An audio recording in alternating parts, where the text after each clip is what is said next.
llegada de la varietalidad a la vitivinicultura argentina empezó más o menos en los años 70, 1970. En esa época se capta la idea nacida en Estados Unidos y salen los primeros vinos varietales justamente con Malbec. En 1985 comienza claramente una nueva etapa para los vinos de este país. Ese inicio implica, por un lado, pautas a nivel del viñedo diferenciadas, un trabajo a nivel del viñedo en búsqueda de calidad en la viña, por un lado, y, por otro lado, nueva tecnología en bodega, digamos. Cuando digo 1985, yo estoy hablando de que, por ejemplo, se utilizaban grandes toneles todavía para conservar vino. En 1985 se comienza a hablar e introducir de alguna manera acero inoxidable como vasija. La constante modernización desarrollada desde mediados de siglo ofrece hoy nuevas posibilidades en los métodos de elaboración. Tenemos un método de elaboración donde la uva llega a la bodega en cajas de 18 kilos, en cajas de plástico de 18 kilos, viene ya seleccionada del viñedo en su máximo punto de madurez, luego llega a una mesa de selección de racimos, se despalilla y pasa a una mesa de selección de granos.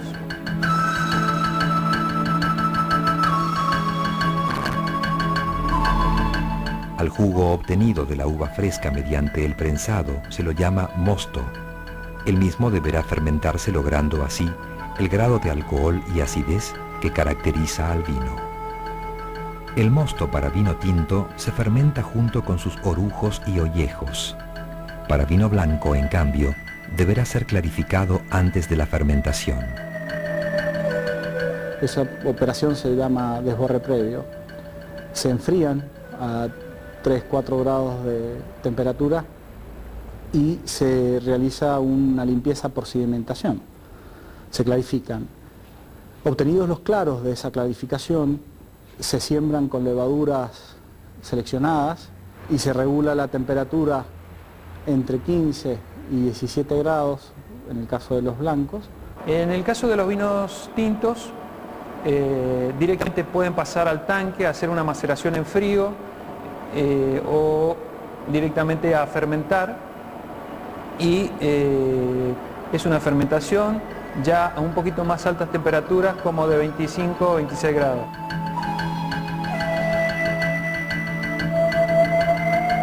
Durante este proceso se continúa trabajando sobre el mosto a fin de obtener el vino deseado.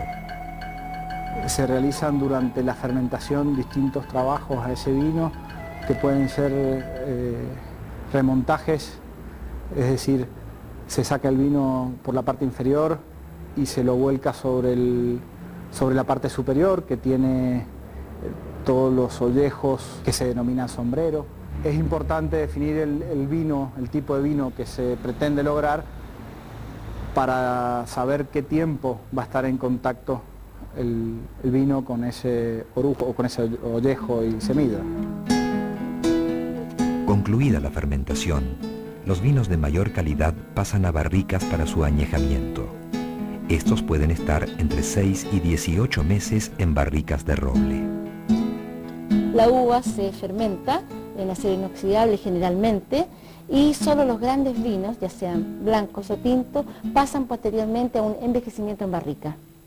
Barricas como esta tenemos en Santa Rita alrededor de 10.000, tanto en roble francés como en roble americano, y los vinos que merecen estar en este tipo de contenedor son vinos que deben tener una calidad tal, y calidad se entiende por cantidad o concentración de fruta.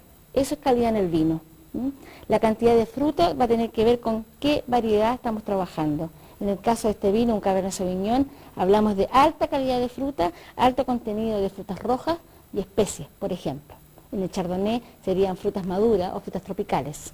Cuando hay una alta concentración de esa tipicidad, el vino merece pasar en barrica. El tiempo va a depender del estilo del vino, de lo que queramos hacer como producto, que es lo que queremos ofrecer al mercado, desde 6 meses a 24 meses para los grandes vinos. ¿Qué tipo de barrica? encina francesa, encina americana, tiene que ver con la porosidad o la microoxigenación que queremos darle. Las barricas de roble francés están catalogadas como las más finas para la guarda. Aportan al vino complejidad y carácter. Esta madera imparte notas placenteras como la vainilla, el clavo de olor, especias y chocolate, mientras que el roble americano brinda aromas más intensos y ásperos, exhibiendo características como el eneldo o la panceta ahumada. Sin embargo, cada variedad de uva reacciona en forma diferente con cada madera. En esta sala se tienen los vinos tintos, puede ser Cabernet, Merlot y Carmener, por el periodo de 1 año o 1 año y medio. El vino se guarda en estas barricas y así extrae compuestos de la barrica que le dan complejidad y un mejor bouquet. Normalmente cuando en las degustaciones se puede escuchar o a lo mejor se ve en la etiqueta que un vino tiene aromas a vainilla, a chocolate o a café. Esos son compuestos que le dan esas características gracias a la madera. Las condiciones estables hacen que el vino no sufra cambios en su composición. Las salas de guarda están ubicadas y acondicionadas para mantener una humedad ambiente alta y una temperatura homogénea. El por qué es la barrica de vino para vinos de alta gama, de alta calidad, tienen que conservarse en un lugar como este que estamos viendo. Es fundamental la temperatura y la humedad para la conservación del producto. ¿Por qué? Porque la barrica es porosa, hay una microoxigenación, luego la humedad debe ser alta para que esa microoxigenación sea muy lenta. Y el lugar fresco, ojalá temperaturas siempre las mismas, invierno y verano, alrededor de los 12 a los 13 grados. Ese es el concepto de por qué una bodega. Tranquila, los vinos deben reposar, necesitan tranquilidad para que evolucionen. La elaboración de vinos en tanques de acero inoxidable, tanto como el estacionamiento en barricas de roble francés, provocaron una verdadera revolución en la industria del vino. El trabajo en la viña ha cambiado. Veremos cómo los denominados vinos del sur, elaborados en Chile y Argentina, alcanzaron un reconocimiento especial.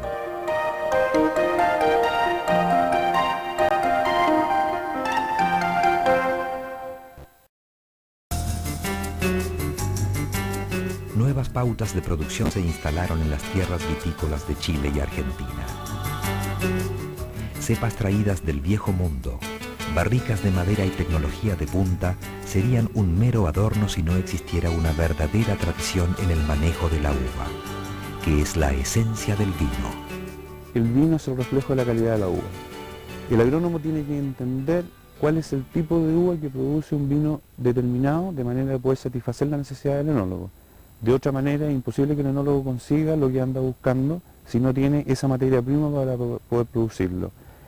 Si bien los agrónomos están muy enfocados hacia la producción, ellos también participan en la degustación de los vinos de manera de entender causa-efecto.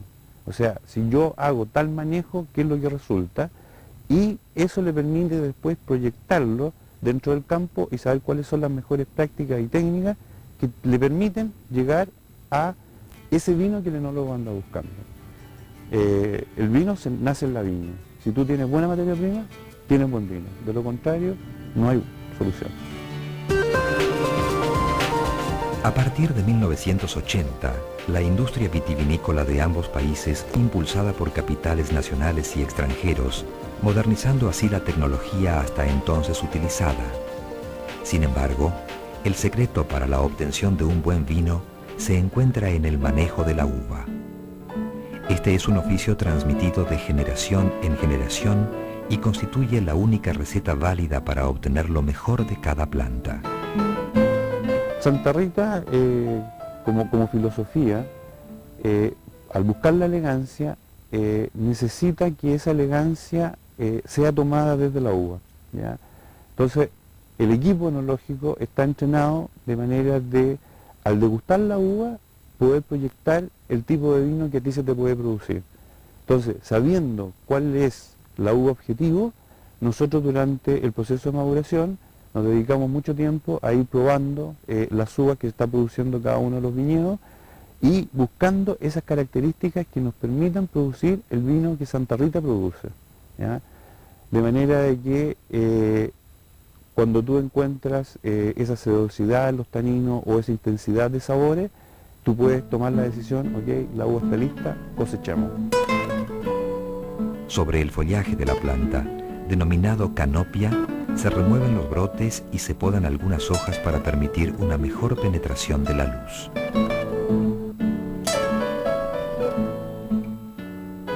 El sol necesita llegar en un 50% a las yemas basales, que son las yemas que el año que viene vamos a utilizar la de yema frutal. En caso de esto estar a la sombra, esas yemas no dan fruto el año que viene y dan solamente madera.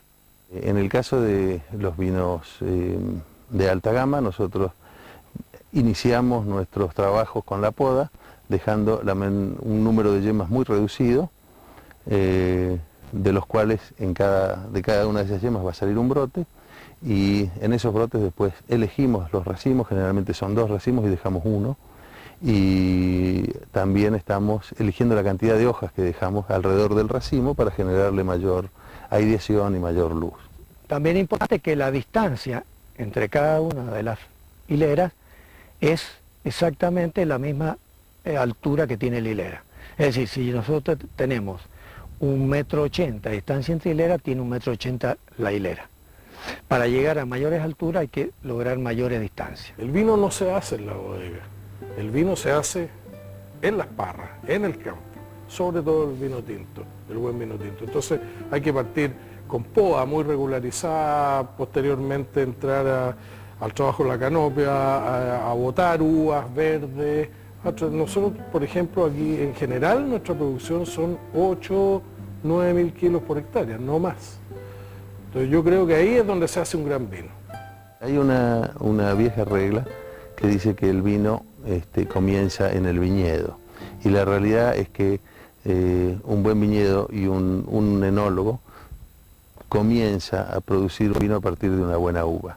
El enólogo visita y comparte con el ingeniero agrónomo prácticamente toda la producción o todo el ciclo agrícola hasta llegar a la cosecha.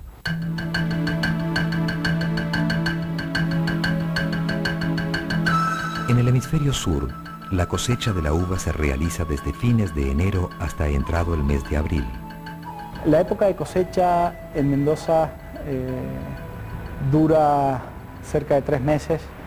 Se comienza en el mes de febrero con variedades blancas y sobre todo para base de champán. Y después se continúa con el resto de las variedades blancas durante febrero y parte de marzo. A partir de marzo ya se comienzan con las tintas, primero el Merlot y después el Syrah y Malbec, por último Cabernet. El punto de cosecha se define casi obligadamente por degustación. La cosecha, para el caso de Santa Rita, comienza aproximadamente el 15 de febrero y se proyecta hasta 15-20 de mayo. Como la cosecha se hace por degustación, uno tiene que esperar que se produzcan esas características para tomar, y esas características se van a desarrollar de acuerdo a cómo se vienen dando las condiciones climáticas durante la temporada. Hay años que hay condiciones más calurosas que te pueden acelerar esa condición, otras donde las primaveras son más frescas, con más días nublados, la situación se te va atrasando, se te va posponiendo y por lo tanto tienes que esperar más. En resumen, prácticamente son 2 meses y medio en donde las uvas van a ser cosechadas y el inicio va a depender de la particularidad de cada uno de esos lugares.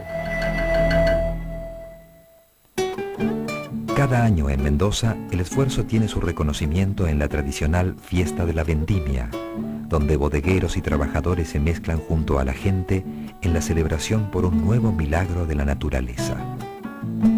La primera vendimia, en lo que a fiesta se refiere, fue en el año 1937 y un poco surge como para halagar a la gente que trabajaba en la época, tanto en bodega como en viñedos.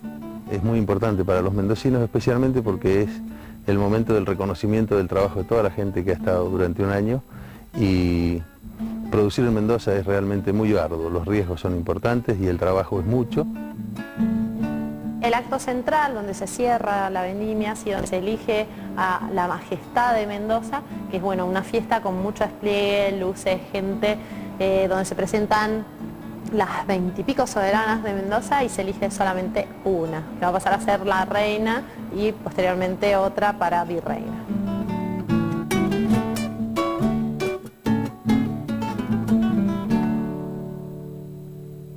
Un factor decisivo en la producción de cada viñedo es el sistema de riego utilizado. Si se ve un mapa geográfico de la Argentina, van a notar que todas las zonas de producción de vides concuerdan con los ríos, porque no existe la posibilidad del agua de lluvia. Entonces, todo el desarrollo tuvo que ver con el arraigamiento de las poblaciones españolas y el manejo que hacían del agua los aborígenes. Mendoza cuenta con una distribución de canales muy antigua desde la época de la colonia, donde se distribuye a cada parcela desde el río el agua. Todos estos viñedos son regados con riegos presurizados, o sea, son riegos que son conducidos por cañerías y por mangueras y tubos que finalmente terminan en un gotero que entrega la cantidad de agua que nosotros queremos a cada planta. También en Chile, toda el agua utilizada por los viñedos proviene de ríos que nacen en la alta montaña. Estamos en un sector del campo donde está el estanque de acumulación de agua. Aquí se acumula el agua, decanta también las arenas y esta agua se ocupa en el riego presurizado, que es un riego por goteo, que permite darle el agua justa a la viña en el momento que uno lo quiere. Las producciones de este campo son producciones bajísimas en relación a las producciones promedio. El tratamiento que se le da es un campo muy natural. Nosotros regamos todo con agua que viene proveniente de la cordillera de los Andes. Estamos a los pies de la cordillera de los Andes. El éxito alcanzado por los vinos del sur de la región se debe fundamentalmente a las características geográficas y topográficas de Chile y Argentina. En Argentina se desarrolla toda la producción de viñedos en todo el sector oeste, desde la provincia de Salta hasta la provincia de Río Negro, pasando por La Rioja, San Juan y Mendoza fundamentalmente, que es la principal productora, seguida de San Juan. Mendoza es un desierto. Las zonas de Mendoza donde se cultiva la vid son los oasis de los ríos que tiene. Las calidades que dan cada una de las regiones está dado por muchos factores. Uno de los tantos es el clima. Y el clima, una de las grandes modificaciones que tiene es con la altitud. Es decir, que en zonas más altas las temperaturas son normalmente más frías y eso da una diferenciación entre zonas frías y zonas cálidas. La zona vitivinícola de Chile abarca más de 1.400 kilómetros con climas y suelos diferentes. Para entender la situación de Chile hay que entender de que este es un país largo, de cerca de 5.000 kilómetros, que se extiende desde el extremo más norte, donde está el desierto más seco del mundo, hasta los hielos eternos, de manera de que hay muchos climas que se desarrollan durante toda esta trayectoria, y dentro de esa situación se van generando situaciones climáticas que permiten el cultivo de la viña. Desde la zona más norte, que es la zona de Atacama, que no tiene gran relevancia hoy por hoy en la producción de vino, hasta la zona del Biobío, que es por el extremo más sur, donde se desarrolla todo lo que es producción vitícola. Las regiones más importantes para el desarrollo del vino comienzan de norte a sur, en el Valle del Limarí. Que es la zona tradicional del pisco, una zona muy cálida, que ha definido el cultivo y el aprovechamiento del moscatel. Aconcagua es el valle que viene luego del Limarí. Aconcagua es un valle que se ha caracterizado y se ha definido por sus vinos tintos. Hacia el oeste nos encontramos con el Valle de Casablanca, el valle por excelencia de los vinos blancos, debido a la fuerte influencia marítima que tiene. Chardonnay, Sauvignon blanco, se siente muy a gusto allí. Luego está la zona del Maipo, suelo de origen cordillerano, cordillera de los Andes, de tipo franco, con un subsuelo pedregoso, que es mundialmente conocido por la producción de sus vinos Cabernet Sauvignon. Más hacia el sur está el Valle de Rapel, que se divide en Cachapoal y Colchagua. El Valle de Rapel se caracteriza por su merlot, por sus muy buenos carmener. Continuando este recorrido se encuentra el Valle del Maule, con un clima más lluvioso, donde se cultivan tanto variedades blancas como tintas. Más hacia el sur está una zona que recién ahora se está explotando para los vinos finos, es Biobío, Mulchen, Traillén, donde hay bastante Pinot Noir, hay bastante Chardonnay también, donde también hay mucho país. Grandes extensiones cultivadas a ambos lados de la cordillera de los Andes, con amplitudes térmicas muy marcadas entre el día y la noche, son las principales características de los viñedos de Chile y Argentina. Climas y suelos ideales logran cepas únicas como Malbec y Carmener, verdaderos emblemas de los vinos del sur.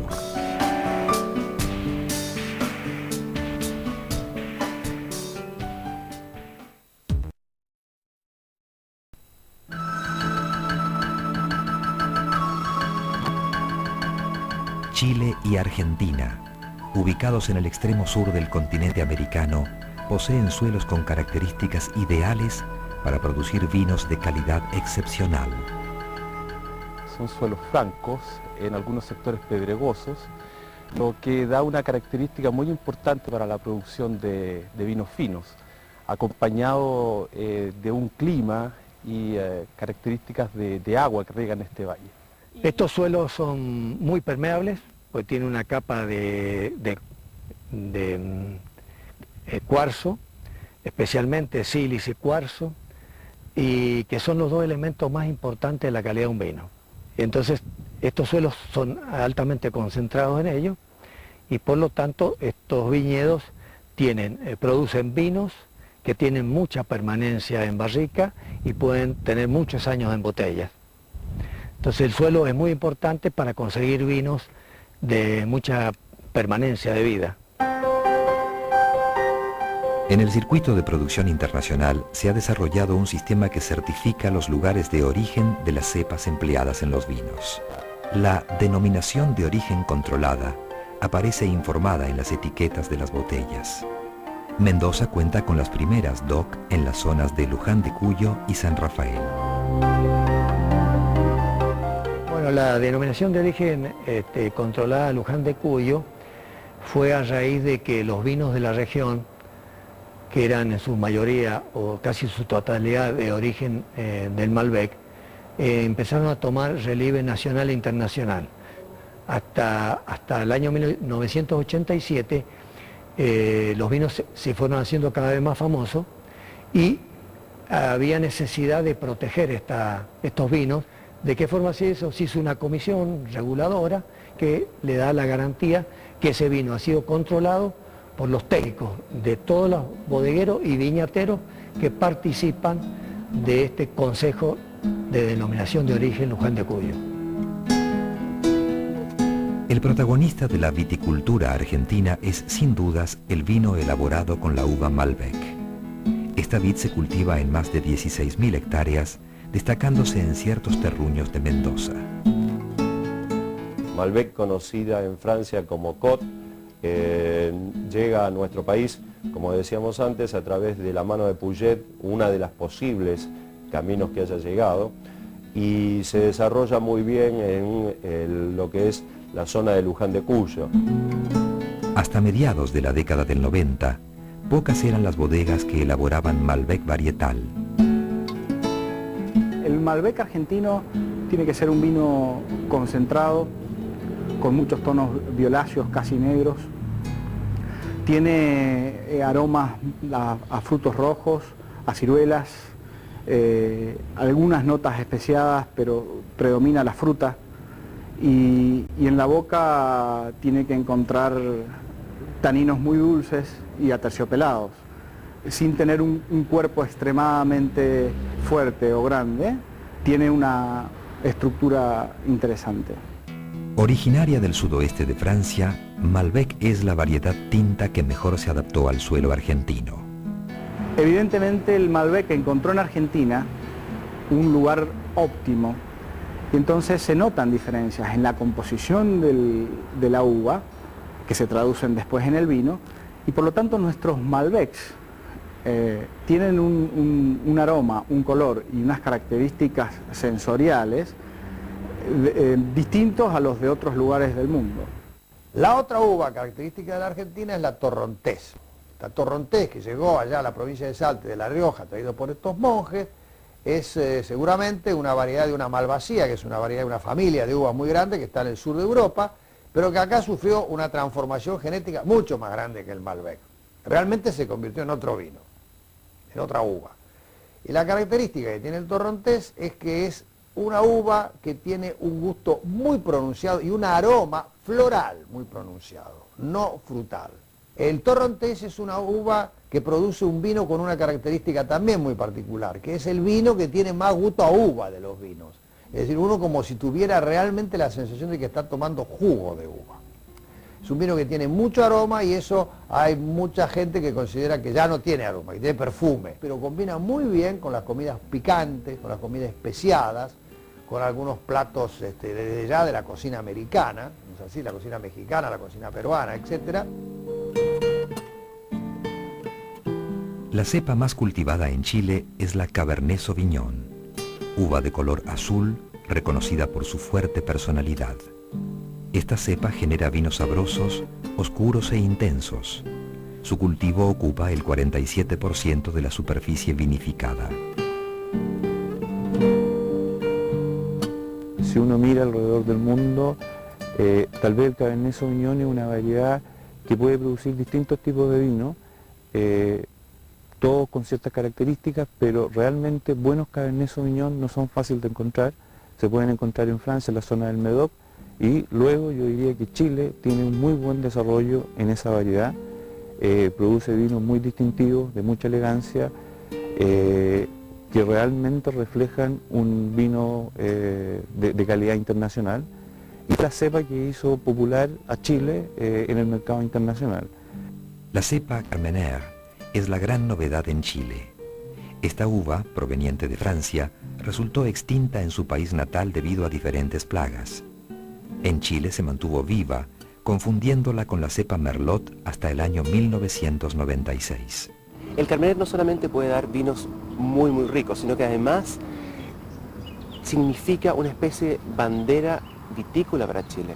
El Carmenère es una variedad que tuvo su auge en Burdeos, en Francia, pero que desapareció del mapa vitícola. Hoy se sabe que en el norte de Italia hay Carmenère y también que en Chile hay una gran superficie plantada de Carmenère, que es una variedad tinta que puede dar vinos de gran potencial de envejecimiento y además de una gran abordabilidad en el corto plazo. Es decir, es una cepa que efectivamente puede llegar a convertirse, sobre todo mezclada con Cabernet Sauvignon, en el emblema de la viticultura chilena.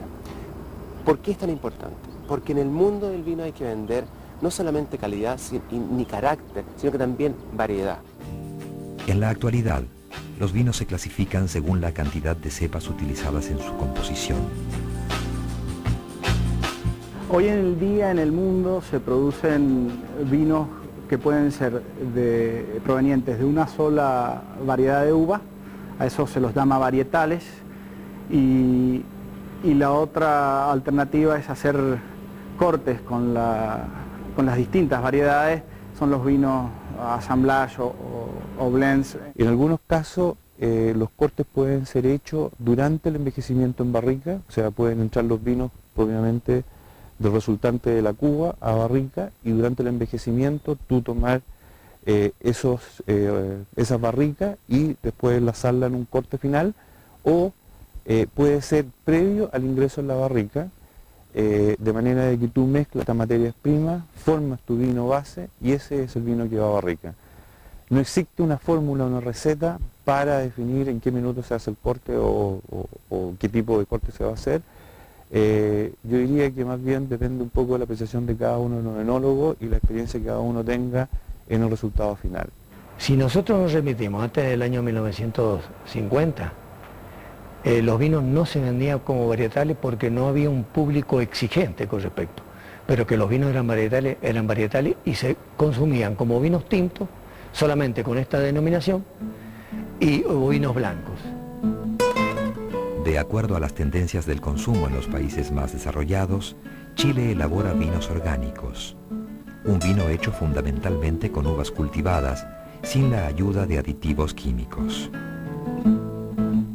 El concepto de agricultura que se usa en este campo es un concepto que va muy acorde con el medio ambiente.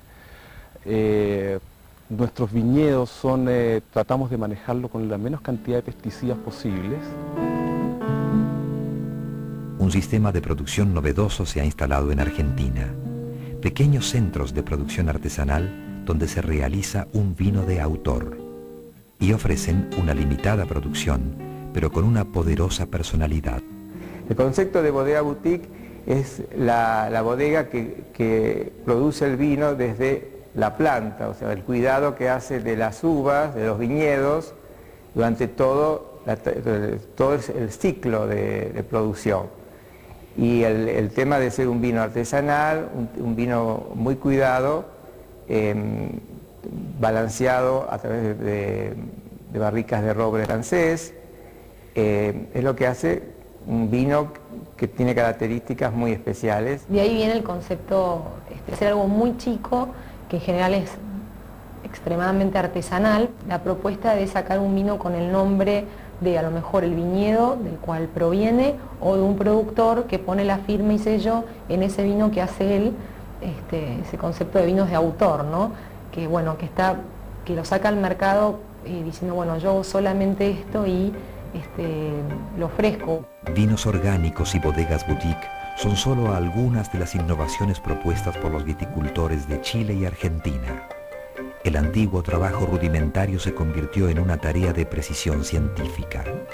Hoy los enólogos juegan un papel decisivo: lograr que los vinos resulten tan atractivos en nariz como en boca.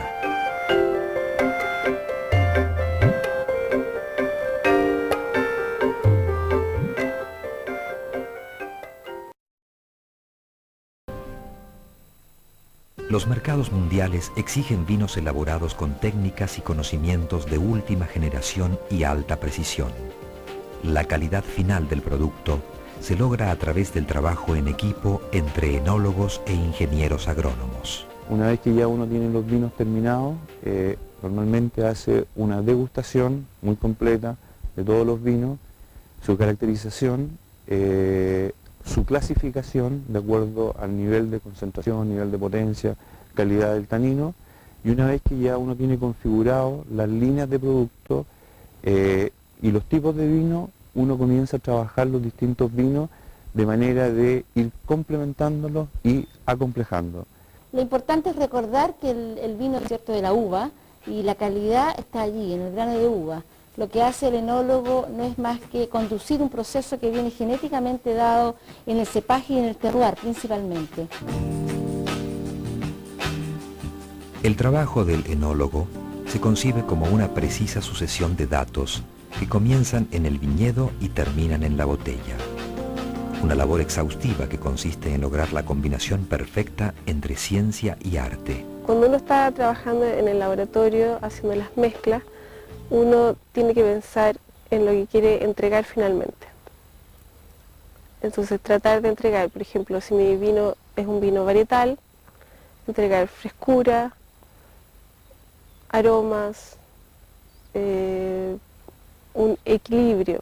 En el fondo, siempre uno busca el equilibrio. Y eso es lo que hace cuando hace las mezclas en el laboratorio. Tratar de que el vino sea complejo y bien equilibrado. En muchas oportunidades, expertos y aficionados detallan las cualidades de los vinos, evaluando su bouquet, que es la mezcla de perfumes complejos que exhala un vino en una copa. Cuando uno habla de aromas generales, siempre es bueno separar lo que son aromas primarios, secundarios y terciarios. Los primarios son los de la uva, los de la variedad, que es lo que a lo mejor uno cuando huele dice, este es un torrontés. ¿Cómo sabes? ¿Espiaste la botella? No, lo que pasa es que encontré las flores típicas.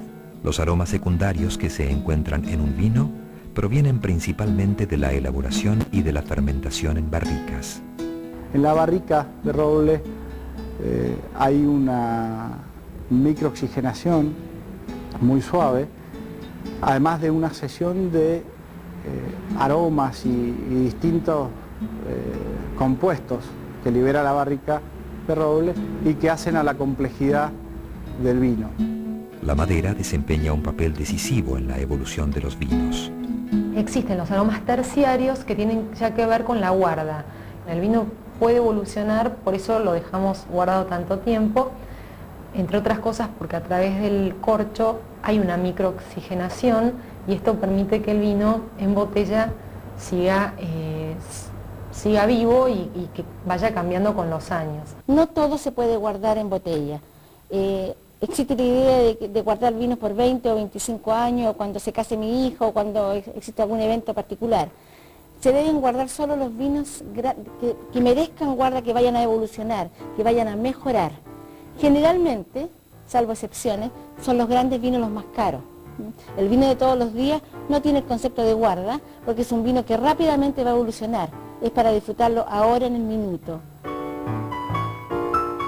La cata de un vino es un ritual que se realiza a fuego lento. Comienza cuando se va quitando el corcho a la botella. Culmina cuando el bebedor manifiesta lo que ha sentido. En ese mágico instante, los sentidos se abren para apreciar todas las cualidades del vino. La degustación de un vino consta en 3 partes. La primera es la fase visual, donde lo primero que observamos es el estado del vino en cuanto a limpidez y brillo. Esto es importante porque nos da una idea un poco del estado de la sanidad del vino. Además, te puede dar un indicio de los años. La segunda parte es la olfativa. Ahí nos acercamos la copa como en una primera nariz que llamamos, que es sin agitarla, y después de agitarlo lo volvemos a oler y vamos viendo cómo los aromas se siguen desprendiendo. Y así tener una idea, en principio, de la familia aromática o las principales características de ese vino, y después de la aireación ya a lo mejor entrar un poco más en definir algunos aromas puntuales que podamos identificar. La parte olfativa es un 70% del vino y siempre el sabor debe corroborar el aroma. Y la tercera es la gustativa, donde ponemos un poco de vino en la boca, de alguna manera lo saboreamos, hacemos que el vino realmente pase por toda la lengua y un poco teniendo en cuenta lo que encontramos en nariz, buscarlo también en la boca y agregar una descripción de lo que llamamos lo táctil del vino, y al final de todo hablamos de la persistencia, que es la cantidad de tiempo que sentimos el vino en boca una vez que ya lo tragamos, ¿no? O sea, cuánto tiempo, cuánto recuerdo hay de ese vino. Lo ideal antes de saborear un buen vino es pasarlo cuidadosamente a un decantador. Sin embargo, no todos los vinos se deben airear, sino solo aquellos con más cuerpo y estructura. El decantador es un botellón de vidrio que en realidad sirve para trasvasar el vino, teniendo en cuenta que el decantador tiene una superficie de aireación mayor a la de una botella. Si yo quiero oxigenar un vino, es buena idea pasarlo a un botellón que tenga una base más ancha, y así el vino tiene más contacto con el aire y se abre más rápido. Desde mediados de la década de los 90, surgieron nuevas clases de consumidores de vino, según la edad y el sexo. En Chile, el consumo de vino o el hecho de consumir vino, salvo en las comidas y en determinadas oportunidades, era considerado una bebida de gente ordinaria. Era de rotos, como decimos en Chile. Y una vez que el vino chileno demostró en el mundo ser una verdadera estrella, porque el fenómeno de exportación chilena es realmente un fenómeno extraordinario, empezó a interesar a la élite chilena, y en este momento los estratos altos, ya sea de ejecutivos o de grandes fortunas o de personas de alta élite aristocrática incluso, quieren saber de vino, respetan el vino, y en este momento es de buen tono saber de vino. Antes la compra de vino se hacía fundamentalmente si uno era aficionado a una bodega determinada, a una marca determinada. Yo creo que nacía casi viviendo con esa marca y le tenía una fidelidad a lo largo de sus años de consumo, que no es más el caso hoy. Por lo menos lo vemos con las nuevas generaciones, de que están ávidas de probar otros vinos, otras marcas, que escuchan por la prensa, por la televisión, por la radio, de que han ganado un premio en tal concurso y desean probarlo. Los jóvenes se están encontrando con productos mucho más conocidos por el auge que ha habido en estos últimos 10 años del vino chileno. Entonces, encuentran mucho más a la mano todo este mercado que lo que fue para nosotros estudiar, buscar a profesionales que nos asesoraran. Desde el punto de vista sensorial, por supuesto, entregar un vino amigable, un vino que pueda combinarse con distintos tipos de eventos o situaciones o comidas y que haya un vino para cada ocasión, siempre sociabilizando con el producto, ya sea en familia o con amigos. El consumidor argentino últimamente está un poquito más culto en cuanto a la búsqueda de saber la historia del vino, las variedades. Entonces yo creo que se está arrimando un poco más a aquel consumidor culto de Europa o Estados Unidos. Los vinos de Tetrabric, los vinos de mesa, no diría que tienden a la desaparición porque siempre van a existir, pero realmente han reducido notablemente el mercado. Y los vinos finos han subido el mercado. Es decir que proporcionalmente hoy hay un mayor equilibrio a favor de los vinos de calidad. El consumidor de vino está bajando su edad, es decir, hoy consumidores de 25, 30 años son ávidos de nuevos productos. La mujer incorporada al mercado del vino es ávida de nuevos productos y de conocer, y hoy no se puede trabajar haciendo los vinos que se hacían hace 20 años. Necesitamos vinos frescos, fáciles de tomar para conquistar la gente joven y competir con bebidas tales como gaseosas o cervezas. Hay más mercado para distintas cosas también y que es importante cómo las bodegas entendieron que tienen que hacer vinos para diferentes consumidores. La franja de consumidores de entre 30 y 50 años es la que acude a los cursos de cata y realiza turismo bodeguero. En este parque donde estamos ahora, que es un parque de 40 hectáreas, además de tener mucha historia de todo lo que pasó en la Viña Santa Rita en los últimos 120 años, es un parque que está muy bien cuidado, con árboles de incluso 150 o 200 años, que realmente es lo que le dan un entorno a los vinos que nosotros ofrecemos a nuestros clientes muy especial. Y eso es lo que nos gusta, que vengan de todas partes del mundo a conocer no solamente nuestras bodegas y nuestra elaboración del vino, sino que vengan aquí para conocer el entorno, el parque y disfruten del Hotel Casa Real.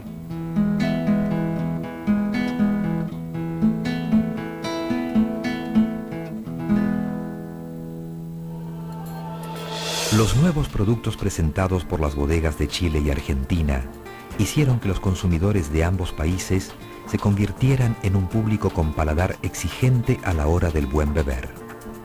En los últimos años, los denominados vinos del sur se lanzaron a la conquista de los mercados mundiales. Nació así un nuevo concepto en la comercialización de los productos elaborados en estas pujantes tierras americanas.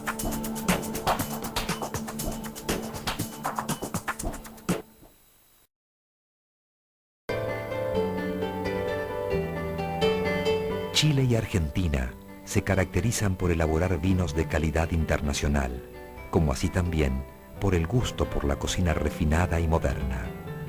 El buen beber está asociado a la denominada gastronomía gourmet. Los expertos recomiendan que la combinación o maridaje del plato y el vino sea armonioso, pero al parecer no hay una verdad definitiva para todas las uniones. La pregunta del millón, ¿no? ¿Con qué comidas va un determinado vino? Y si es verdad que las carnes rojas van con los vinos tintos. La actividad gastronómica se ha ido sofisticando y actualmente la presencia del sommelier, el especialista en vinos, promueve el conocimiento de nuevas variedades. La gente va aprendiendo con nosotros. Yo creo que los ensayos que se han hecho permiten que la gente entienda que es importante frente a un buen plato, comida, tener un buen vino, o viceversa. Es decir, que ambas cosas no pueden funcionar por separado, tienen que estar en forma conjunta. Hoy en día, generalmente, algo que no ocurría en antaño, uno se sienta con el chef y plato a plato, menú a menú, se va armonizando con los vinos casi día a día. En realidad está todo escrito, hay muy buenos libros sobre todo esto, además muy bien explicados y todo sobre qué va con qué y por qué, ¿no? Pero yo creo que uno también tiene que poder, de alguna manera, bueno, ponerse uno ahí y decir, bueno, a mí qué me pasa con esto, ¿no? ¿Qué me gusta, qué quiero tomar, qué elijo, por qué? Y realmente hacerlo.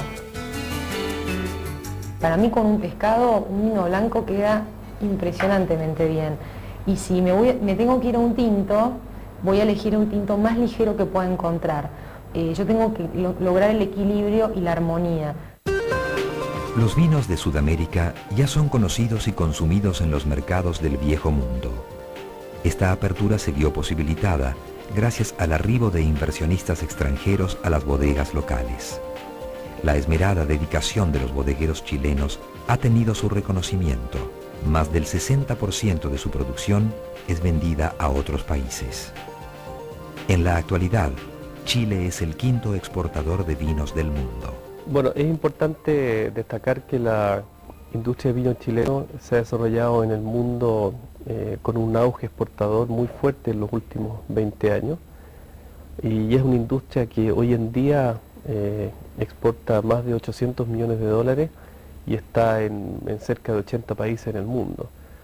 Por lo tanto, nos sentimos muy orgullosos como industria chilena de haber desarrollado un vino de calidad afuera y de haber crecido a tasas importantes en los últimos años.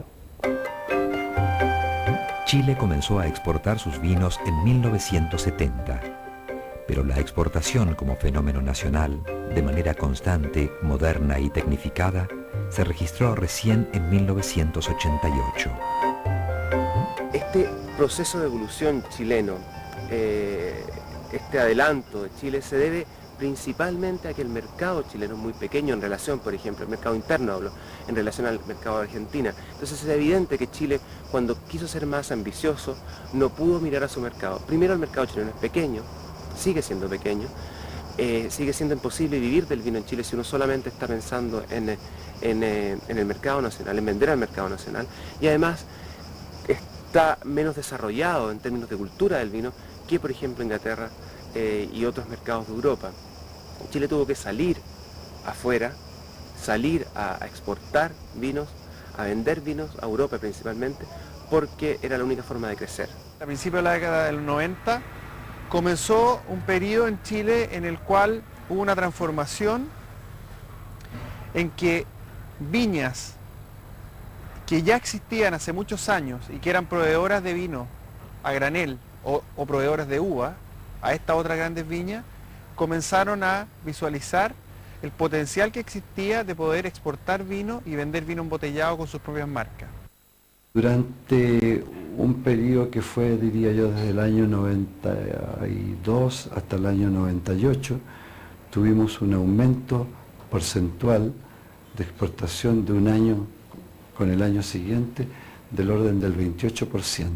Eso significaba que en 3 años nosotros duplicábamos el volumen de exportación, tanto en litros de botellas como en dólares. Chile ya se encuentra posicionado entre los grandes productores de vino de calidad. Estableció convenios de libre comercio con Estados Unidos y la Unión Europea, regiones que junto con Latinoamérica y los mercados emergentes son sus principales compradores. En un principio, el incremento de las exportaciones fue alentado por la falta de oferta de Europa a otros países. Actualmente, una fuerte competencia se ha instalado en el mercado mundial entre los productores de antigua tradición y los de los países como Chile y Argentina. Cuando Chile y en general los nuevos mercados entramos al mercado mundial de vinos, entramos buscando el gusto, lo que buscaba el mercado. ¿Qué significaba lo que buscaba el mercado? Variedades muy definidas, Cabernet Sauvignon, Chardonnay, Sauvignon Blanc, Merlot. Variedades y gustos que se podían encontrar quizás en muchas partes del mundo. Actualmente estamos tratando de definir en algunos productos, para algunos segmentos, gustos especiales, Estamos definiendo nuestros propios productos que no existen en otras partes del mundo, nuestras propias mezclas, nuestras propias cantidades de madera para poder diferenciarnos de la competencia.